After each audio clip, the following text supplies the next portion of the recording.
मानव के मन की एक विचित्रता आपके बीच में मैं रखना चाहता हूँ। ये और मुख्यतः से सामान्य से जो जैन लोग हैं उनके लिए, उनकी बात आप लोगों के बीच में रख रहा हूँ कि वो हिंसा से बचना चाहता है। बहुत अलग बात करने बैठा हूँ आज आप लोगों के बीच में। वो हिंसा से बचना चाहता है क्योंकि उसे सतत कुछ न कुछ बुरा होने का एहसास हुआ करता है कि समाज में भी हिंसा को स्वीकार नहीं करते। हिंसक पकड़ा जाता है तो समाज की दृष्टि में भी वो गिर जाता है, मतलब हिंसा को वो महापाप मानता है। आप लोग मानते हैं ना? आपका मूल सूत्र क्या है? अहिंसा परमो धर्म। बहुत अच्छी बात है, आप लोग हिंसा नहीं करते हैं। दूसरी बात आपसे बोलता हूं, वो झूठ से बचना चाहता है। कारण कि इसमें से उससे ऐसा लगता है कि मैं सामने वाले के साथ छल कर रहा हूं, ऐसा अंदर से कुछ शुभता है। और फिर समाज में झूठ बोलने पर मैं पकड़ा जाऊंगा तो अपमानित भी होना पड़ता है। और शायद बहुत सारे लोगों का जीवन सत्य भी है। और मैं तो यही बोलता हूं कि अगर 3 प्रकार के व्यक्तित्व हैं, एक होता है संसार जगत, एक होता है अध्यात्म जगत, और एक होता है धर्म जगत। अगर धर्म जगत में जीतना है तो सत्यमेव जयते। अगर सच्चे हैं तो आप धर्मात्मा है, और अगर सच्चे नहीं है तो आप धर्मात्मा नहीं है। और अगर आपको वास्तविकता में अध्यात्म मार्ग में जीना है तो पुरुषार्थ में जयते। पुरुषार्थ करोगे, जब बाल आ जाएगा तो बैठना पड़ेगा, जब केशलोच की बारी आएगी तो हाथ से निकालना पड़ेगा, ठंड में भी और गर्मी में भी सब कुछ सहन करना पड़ेगा। ये तो आपका पुण्य है, ये तो बड़े बाबा का अतिशय है कि कल से मौसम ठंडा ही ठंडा है। मैंने सोचा, हे बड़े बाबा, कैसे बैठूंगा इतनी धूप में जाने के बाद, क्या होगा? लोगों ने बोला महाराज जी आज का वहां प्रोग्राम होगा। नहीं, प्रोग्राम तो वहां होगा, बड़े बाबा सब कर देंगे। और कर दिया। फिर सोचा सुबह से धूप है, क्या होगा? पर बड़े बाबा इतना ख्याल रखते हैं मेरा, सब अपने आप ठीक कर दिया।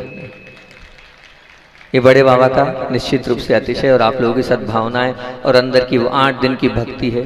तो ध्यान रखना कि अगर मोक्ष मार्ग में बढ़ना है तो पुरुषार्थ में जयते। जब पुरुषार्थ होता है तभी हम ठंडी गर्मी को सहन करेंगे, तो ही हमारी जीत होगी। और अब आप लोगों की बात कर रहा हूं मैं, आप लोग संसारी हैं। अगर संसार में जीतना है, आपको ऊंचाइयों तक प्राप्त करना है तो पुण्य में जयते। सिर्फ पुण्य ही आपको जिता पाएगा और कोई नहीं जिता पाएगा। ये ध्यान रखना, आपके पास पुण्य है तो सब कुछ है। मैं हमेशा एक उदाहरण देता हूँ। एक ही मार्केट है, एक ही स्थान है, एक ही चौराहा है। सुबह से एक व्यक्ति 8 बजे से खोल रहा है, 10 बजे बंद कर देता है, और एक सुबह 7 बजे से खोल रहा है, 12 बजे तक खोल रहा है। एक ही माल, एक ही चौराहा, लेकिन एक की सेलिंग 10,000 और एक की लाखों हो रही है। क्या कारण है? पुरुषार्थ में कोई कमी है? नहीं है। पुण्य में जयते। सुभाष जी साहब डॉक्टर साहब बैठे हैं, ऐसे अनेकों डॉक्टर हैं, पर क्या कारण है कि गुरुजी भी चाहते थे। और गुरुजी के बाद अगर और मैं कहूं तो पूरे संघ के एक साधु आरिका, माता जी, शुल्लक जी, ब्रह्मचारी सब चाहते पुण्य में जयते। उनका पुण्य है। एक बार पुण्य की बात चल रही थी, बंडा में मैंने बात करी थी पुण्य की। बंडा गया, बंडा में मैंने कल का प्रवचन, मैंने बंडा वाला क्या था ना, बड़ा होने वाला बंडा वाला ही वो प्रवचन था मेरा कल का। वो तो मैं कर ही नहीं पाया, अधूरा ही रह गया मेरा। तो मैंने ये कहा था वहां बंडा में कि अगर मुझसे पूछा गया इस संसार में सबसे ज्यादा पुण्यशाली जीव कौन, मुझसे प्रश्न किया गया, तो मैंने महाराज लोगों के बीच में बोला, विनम्र सागर, सौम्य सागर, हम सब लोग बैठे थे, ये प्रश्न चल रहा था। तो मैंने कहा मेरे से पूछ रहे हो आप सबसे पुण्यशाली जीव कौन? तो मैंने उनको कहा कि मैं बताता हूँ सबसे पुण्यशाली जीव कौन। मैंने कहा 2 ही संसार में सबसे पुण्यशाली जीव है। बोले कौन? बोले, मैंने कहा एक तो विनय भैया बंडा और एक संजय मैक्स। मैंने कहा 2 ही पुण्यशाली जीव संसार में, क्योंकि अचाई श्री के मुख पर नाम रहता था बार बार, विनय भैया को बुलाओ, बार बार कुछ विनय भैया को बुलाओ। तो सोचना, जिसको पूरी दुनिया चाहती है उनको गुरुदेव चाहते हैं, तो सबसे पुण्यशाली जीव हुए कि नहीं विनय भैया? बोलो हुए कि नहीं? हुए ना। और फिर मैंने कहा संजय भैया का भी इतना ही पुण्य था कि जो संजय भैया ने बोल दिया आचार्य जी बिल्कुल उस पर ध्यान देते थे और मानते भी थे और समझते भी थे। तो दो ही जीव मेरे हिसाब से पुण्यशाली जीव थे, ऐसा मैंने बंटा में बोला था, एक विनय भैया और एक संजय भैया मैक्स। तो निश्चित रूप से पुण्य में उजेते, अगर आपका पुण्य होगा तो ध्यान रखना आप घर भी बैठे रहोगे तो आपको घर की बैठे में साइन करने के करोड़ों मिल जाएंगे, और वो पत्थर तोड़ रहा है सुबह से लेकर शाम तक तब भी उसकी जीत नहीं होगी। आपको जीतना है ना, पुण्य बढ़ाओ। और बड़े बाबा का यजनालय पुण्य बढ़ाने के लिए आपको मिला है। और कल में कमाल कर दिया बेटियों ने, सचमुच में कल तो कमाल कर दिया। 148 बेटियां थी जिनका सम्मान किया, सब ने मन खोल कर दिया, सब ने अच्छा बिल्कुल दिया। बहुत अच्छी प्रस्तुति, स्तुति के योग्य है इन बहनों की स्तुति। वो आपने पुण्य में उजैते अपने संसार जगत को बढ़ाने का ये कार्य किया और आपके जीवन में पुण्य बढ़ता चला जाएगा। क्योंकि निश्चित रूप से मान के चलना, आप जो दोगे वही आपके साथ जाना है, बाकी तो सब यहीं कहीं रह जाना है, यहीं कहीं रखा रह जाएगा, ये निश्चित मान के चलना। और जिन दीदियों ने, जिन बेटियों ने कहा कल देख लेंगे, बाद में देख लेंगे, अभी और रुक जाओ, अभी और रुक जाओ, तो मैं हमेशा हमेशा एक ही बात बोलता हूँ, जब ये कोई कल कल की बात करता है तो मुझे कथानक याद आता है महाभारत का। महाभारत का कथानक मैं बार बार बोलता हूँ। जो लोग कल की चिंता कर रहे हैं और कल की बात कर रहे हैं तो वो ध्यान से सुन ले, है ना। कल क्या होगा पता नहीं, और भगवान भी चले जाएंगे, किसको किसके पुण्य में होंगे भगवान भी सबके सब चले जाएंगे। एक बार युधिष्ठिर महाराज अपने राजमहल में बैठे थे, और राजमहल में जब बैठे थे उसी समय कोई एक याचक मांगने आया। जब याचक मांगने आया, युधिष्ठिर जी बात में बड़े ही वो थे, तो उन्होंने कहा बाद में आना, अभी हाल कुछ भी नहीं। भीम बाहर खड़े थे, उन्होंने कहा क्यों आप खाली हाथ आए? तो बोले वो उन्होंने कल का बोला है, बाद में आने का बोला है। तो असल में क्या है, बड़ी ही विनयशील थे पांडवों में, छोटे भी दे सकते थे, लेकिन उनका कार्य था कि नहीं बड़े बेटे तो हम क्यों दान दें, बड़े बोलेंगे, इसलिए उन्होंने कुछ बोला नहीं। तो बस भीम तो थे कैसे, घुटने में दिमाग वाले, ठीक है ना, उनका तो घुटने में दिमाग था ही। उन्होंने भेरी बजवाई, और भेरी काय की, जीत की भेरी बजवाई। काय की भेरी, जीत की भेरी बजवाई। और अब युधिष्ठिर को बोला ना कोई युद्ध में गए ना कुछ हुआ, और ये भी जीत की भेरी कहां से बज गई, कहां से आ गया मामला जीत का।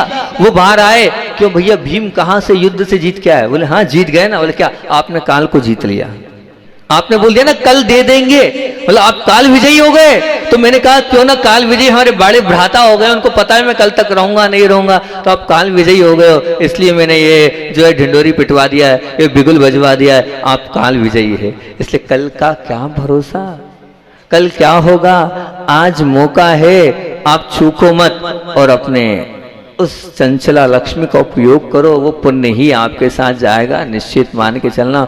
बाकी सब तो यहीं कहीं रखा रह जाएगा, यहीं रखा है। तो मैं मानता हूं, मेरे सब पूछते हैं क्या कि आप ये तो निश्चित मानते हो ना कि आपके साथ क्या जाएगा, क्या जाएगा, पुण्य जाएगा। बहुत अच्छी बात, बहुत अच्छी बात आपने बोली। आपने बोला हमारे साथ तो पुण्य जाएगा।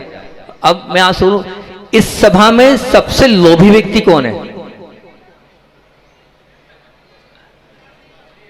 सबसे लोभी व्यक्ति कौन है बताऊं? तो सबसे लोभी व्यक्ति बैठे हैं हमारे मंत्री जी, दूसरे बैठे हमारे सुभाष जी। ये सब लोभी लोग हैं, ये महालोभी है ये लोग। ये मान के बैठे केएल जैन साहब पीछे, ये भी महालोभी है।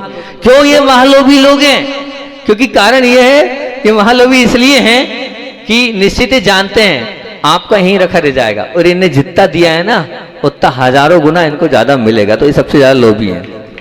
इसलिए जो डॉक्टर सुभाष जी बैठे हैं, लाखों करोड़ों का दान बोलते हैं, मंत्री जी है, कल बोला नगद चाहिए दे दिए, उसके पहले बोला 61 लाख नगद, बिल्कुल कैश लाके महाराज जी बिल्कुल जो आपकी आ गया, जो आपकी आ गया, ये तैयार रखते हैं। तो ऐसे लोभी व्यक्ति हैं, क्योंकि ये जानते हैं कि आने वाले समय इतना सा बीज, वट वृक्ष का बीज अनंत गुना बड़ा फल देके मिलेगा। तो ऐसे आपको भी लोभी बनना चाहिए। ये लोभ वास्तविकता में आपके जीवन को बढ़ाने वाला और पुण्यमेव जयते, पुण्य को दिलाने वाला है। ध्यान रखना कि वही दुकान, वही चौराहा, वही माल, वही सब कुछ, लेकिन उस चौराहे पे एक लाख बांटता है, और एक मुश्किल से सुबह से लेकर शाम तक मेहनत करके भी 10,000 नहीं बांट पा रहा है। तो क्या कारण है उसका?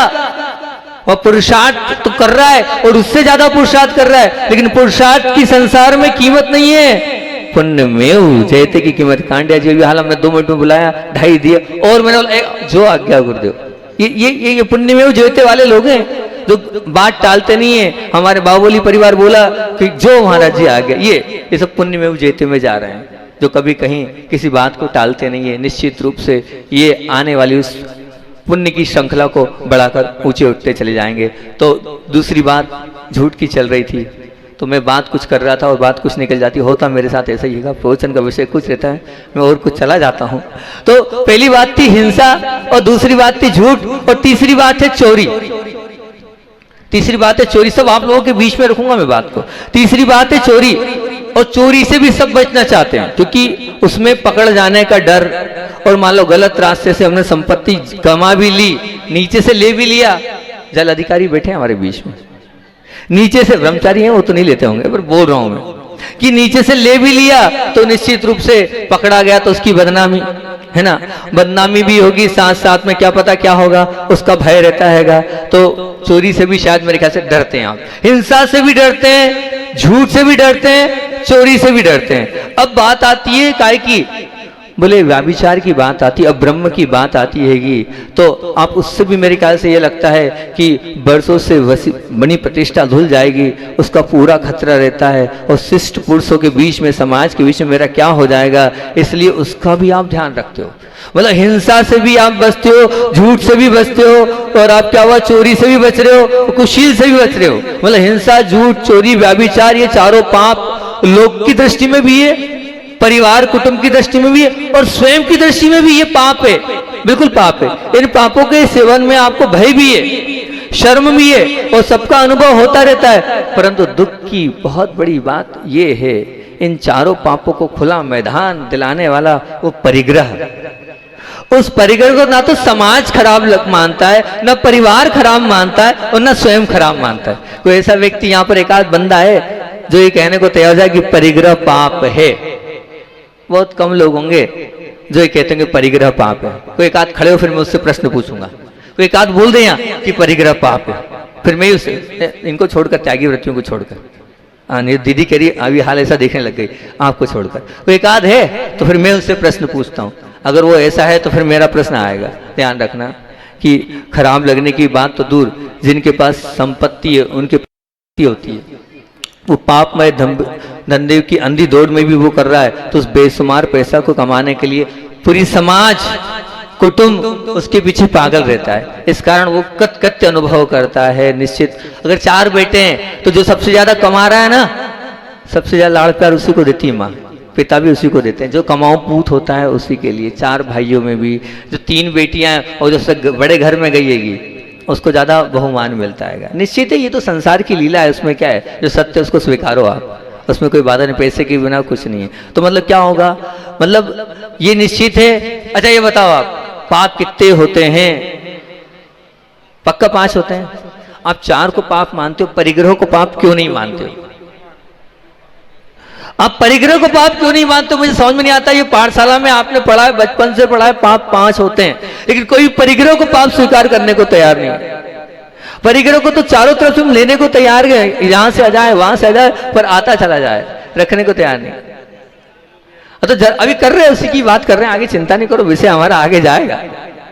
तो संक्षेप से तो मैं यही कहूंगा कि चारों पाप शर्मिंदगी कराने वाले हैं, पर परिग्रह का पाप हर्षित कराने वाला होता है। चारों पाप शर्मिंदगी को दिलाने वाले हैं, लेकिन परिग्रह का पाप निश्चित मान के चलना हर्षित कराने वाला है। चाहे डॉक्टर सुभाष जी भी हो, वो भी हर्षित होंगे जब आएंगे पैसे। तो गलत तो नहीं बोल रहा हूं? देखो सच्ची सच्ची बात बोल, सच्ची सच्ची बात है ना। देखो उन्हें भी स्वीकार कर लिया, प्रतिभाधारी हूँ, फिर भी उन्होंने कहा बिल्कुल निश्चित 4 पाप से तो डरता हूँ, लेकिन परिग्रह जब पैसा आता है तो मैं भी थोड़ा हर्ष हो जाता हूँ, बिल्कुल मेरे मन में ही प्रफुल्लता आती है। तो शर्मिंदगी दिलाने पाप कर्मों पर यदि व्यक्ति स्वयं ना भी रुकना चाहे तो कुटुंब उसे रोक देता है। कुटुंब अगर नहीं भी रोके, समाज उसे रोक देती है, और समाज अगर नहीं रोके तो खुद स्वयं वो 4 पाप से रुक जाता है। पर ये जो परिग्रह रूपी पाप है, इसको ना तो समाज खराब मानती है, ना कुटुंब खराब मानता है, और ना वो स्वयं जो है वो खराब मानता है, और बल्कि उसको सब साहूकार और अच्छा मानते हैं। और कुछ आगे बढ़ के कहें तो बहुजन वर्ग इसको पाप कहते ही नहीं है, है ना। मैं तो कहता हूँ खराब तो नहीं लगेगा, बोलूं? मैंने एक दिन बोल दिया तो बड़वानी के 52 गजा के अध्यक्ष साहब शाम को आ गए लड़ने मेरे से, क्योंकि सबसे बड़े व्यक्ति वही थे। आ गए, अंजड़ के रहने वाले थे, वो आ गए। मैंने भी फिर उनसे बातचीत करी, कोई बात नहीं आप आए तो मैं भी डिबेट करने को तैयार हूं। तो मेरे प्रवचन में कहा जो जितने पैसे वाला वो उतना बड़ा पापी। मैंने बोल दिया जो जितना बड़ा पैसे वाला वो उतना बड़ा पापी, और जो जितना निर्धन होता है वो उतना ही बड़ा पुण्यशाली, उतना ही बड़ा धर्मी। क्यों क्यों बोल रहा हूँ? क्योंकि मैं इसलिए बोल रहा हूँ कि बहुआरंभ परेतु नारकस्यायुषा, जितना आरंभ होगा और जितना परिग्रह होगा वो काय का कारण है? बोलो तो। आप जोड़े जा रहे हो, रखे जा रहे हो, रखे जा रहे हो, जितना रख रहे हो, जितना जोड़ रहे हो वो सब परिग्रह है, वो नरक को ले जाने वाला है। नरक नहीं जाना चाहते हो ना, बड़े बाबा का मौका मिला है, समर्पित कर दो। नरक से बचाने के लिए आया हूं आप लोगों को।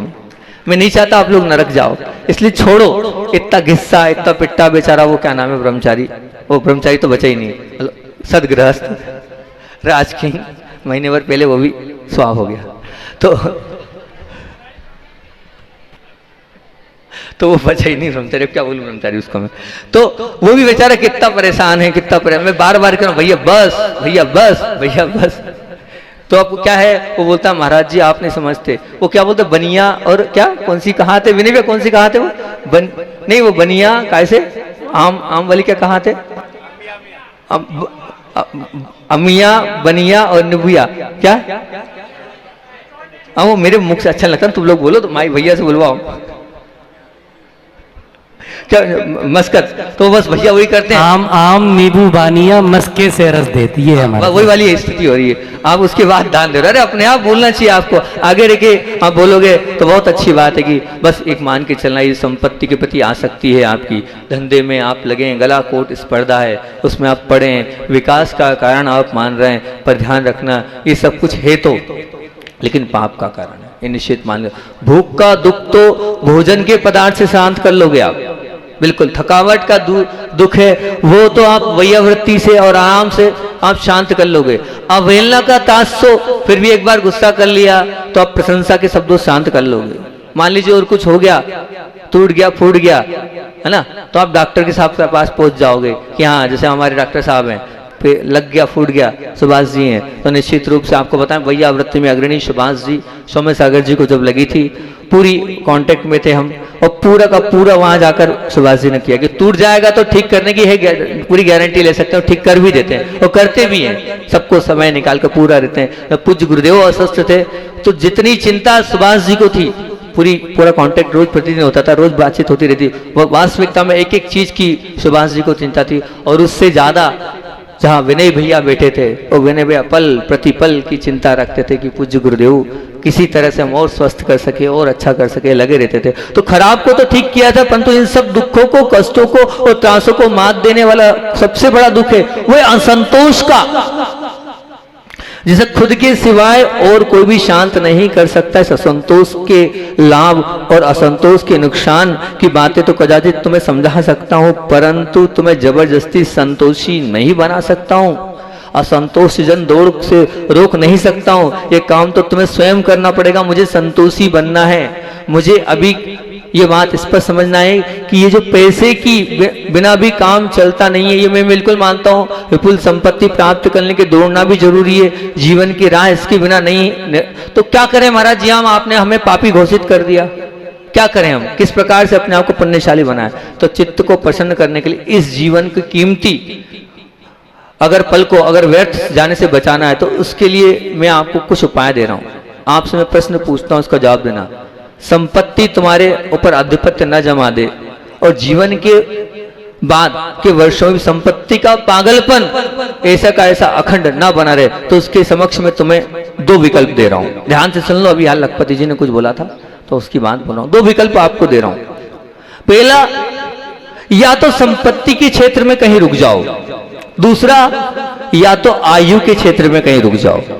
क्या बोल रहे हैं महाराज जी, क्या बोल रहा हूं, ध्यान से सुनना। या तो संपत्ति के क्षेत्र में कहीं रुक जाओ या आयु के क्षेत्र में कहीं रुक जाओ। कुछ गुरुदेव की वैयावर्ती करते करते बिना 12 की बात है, किन्हीं की समाधि हुई थी, ध्यान नहीं आ रहा, कोई महाराज जी की समाधि हुई थी और समाधि की चर्चा चल रही थी। तब पूज्य गुरुदेव ने कहा, life is divided by 4 parts, गुरुदेव के शब्द।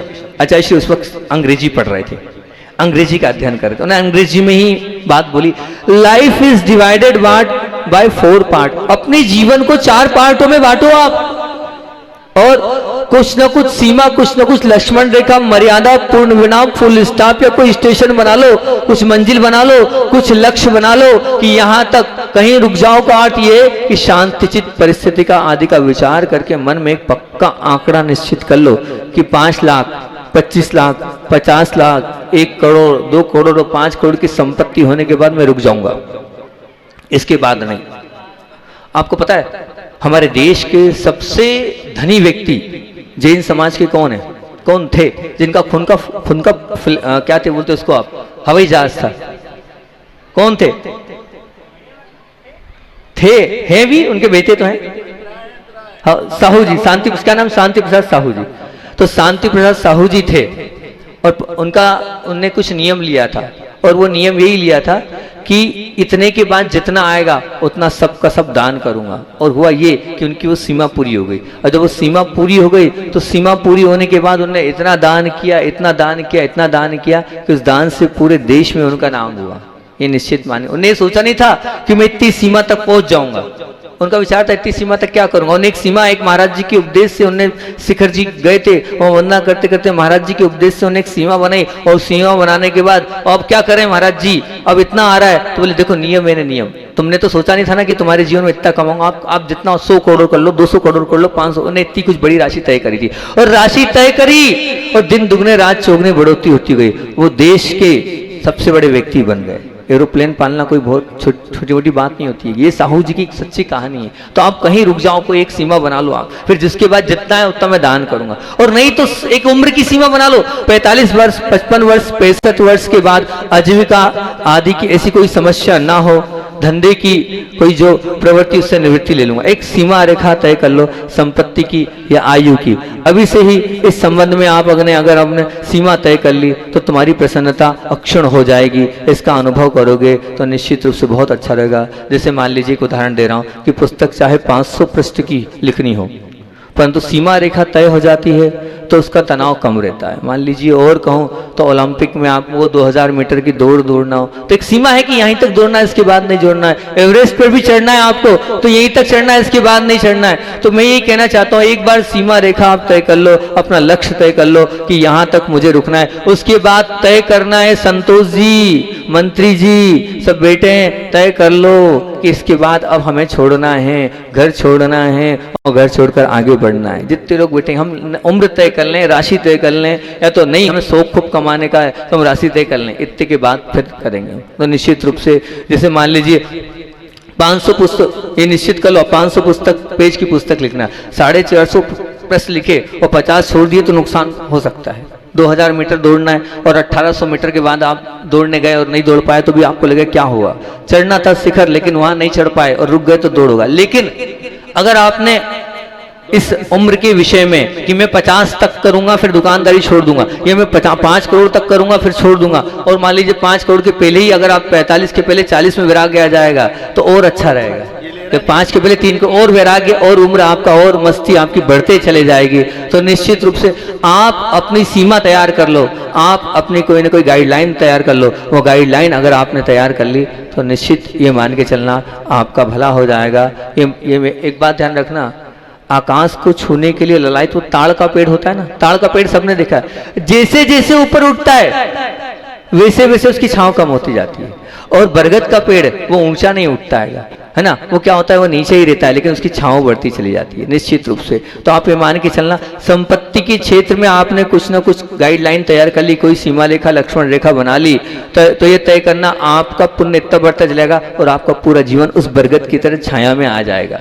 आपको उसका एहसास ठंडी ठंडी हवा का होगा, लेकिन बनाना पड़ेगा आपको सीमा रेखा, तभी सब कुछ अपने आप होता चले आए। मैं तो समझता हूँ रास्ता कहीं समाप्त हो, पर चलते चलते एक ना एक दिन तो मौत आना ही है, और उस मौत के पहले पहले आप कहीं रुक जाने के लिए तैयार हो जाएं। कहीं ना कहीं कोई ना कोई सीमा रेखा बना ले, हिसाब से, आंकड़े से, चाहे पैसे से बना ले, चाहे आयु से बना ले, लेकिन आप तय कर लेंगे तो मन में खलबली नहीं बचेगी और आने वाले पाप के लिए आप बच जाओगे कि भैया मैंने तो सीमा बना ली है, 50 के बाद सब छोड़ दूंगा, 55 के बाद छोड़ दूंगा, 60 के बाद छोड़ दूंगा, जो बनाना है लेकिन बना लो आप, निश्चित रूप से आपको हल्कापन लगेगा। जिस दिन सीमा रेखा आप तय कर लोगे उस दिन ये मान के चलना आपको एक अलग ही अद्भुत हल्कापन का अनुभव होने लगेगा और मन में उठने वाली अनेक प्रकार की निरर्थक तरंग जी शांत हो जाएगी। आप सीमा रेखा लेकर बना लो। गलत मार्गों में चलने वाली वो सहज रूप से जो प्रवृत्ति है आपके निश्चित रूप से ढीली पड़ जाएगी। इसलिए चलने वाला कहीं ना कहीं पहुंचता है, ये अर्ध सत्य है। चलने वाला कहीं ना कहीं पहुंचता है, ये अर्ध सत्य। और चलते चलते निश्चित समय पर दिए वो खड़े होकर होने वाला कहीं पहुंचता है, ये पूर्ण सत्य है। आपको कहाँ खड़े होना है मैं आपसे पूछना चाहता हूँ। अपने खड़े होने की कोई ना कोई आप स्थान तय कर ले, मुझे वहां जाके खड़ा होना है। कहाँ खड़े होना है उसका कोई ना कोई निर्णय तो करना ही है। जैसे व्याकरण में पूर्ण विराम की महिमा होती है, तो बस जीवन में जब थक जाओ उसकी स्थिरता की महिमा होती है। हमें कहाँ तक थक कर रुकना है, आपको निश्चित समय सीमा बना लेंगे तो मैं मानूंगा आपने बड़े बाबा के उच्चासन में बहुत बड़ा काम कर लिया। ध्यान रखना, जो श्रमित शरीर अपने आप रुक जाता है पर सफल मन रुकता नहीं है। श्रमित शरीर रुक जाता है लेकिन जब मन में सफलता मिलती है लाखों करोड़ों अरबों, तो मन रुकने का नाम नहीं रहता है। इसलिए हम तो आपसे यही कह रहे हैं, आप कोई ना कोई समय सीमा बनाकर परिग्रह रूपी पाप से बच सकते हैं। 4 को पाप माना, ऐसे परिग्रह कोई पाप मान लो। दान में लाखों रुपए देने के लिए मन बन जाएगा, और लेकिन सीमा रेखा बनाने की बात करूंगा तो शायद आप लोग आगे पीछे हो जाओगे। कोई तैयार नहीं होगा सीमा रेखा बना। दान बिल्कुल देने को तैयार है पर सीमा रेखा हम बनाने को तैयार नहीं है। लेकिन ध्यान रखना, मैं तो इतना, क्योंकि उसका क्या कारण है? उसका यही कारण है कि व्यवसाय की दुनिया में एक ही आय ही राजा है, पूंजी नहीं। मतलब income is the king not the capital. Income is the king not the capital. Capital king नहीं है, इनकम किंग है आपकी नजर में ये। इसीलिए जो है आपको ऐसा लगता है कि हम कहाँ रुकें, उसकी कोई सीमा रेखा नहीं बनाए। लेकिन मैं तो आपको बोल रहा हूँ, आवक बंद हो जाएगी तो फिर आप, तुम्हारे पास लाखों की पूंजी भी हो तो तुम्हें ऐसा लगता है राजा तो नहीं हो सकते लेकिन हम भिखारी हो जाएंगे। इसलिए वो आपके अंदर मानसिकता बनी हुई है। लेकिन नहीं, मैं इन समस्त बातों को नजरअंदाज करते हुए आप लोगों से कह रहा हूँ, जितने यहाँ लोग बैठे, हम तो बहुत छोटे हैं, तो कमल बनाए सुंदर, सबके हाथों में कमल रहेंगे। तो जितनी बेटियां आई, ये कल 183-84 बेटियां कितनी, 148 बेटियां थी। मैं चाह रहा हूँ सब बेटी को कमल दे देना। वो एक एक कमल सब बेटियों के पास होना चाहिए। और बाकी जो बच्चे और 8 अष्ट प्रातिहार हैं, वो बड़े बाबा के यहाँ पर 4 लेके खड़े होंगे।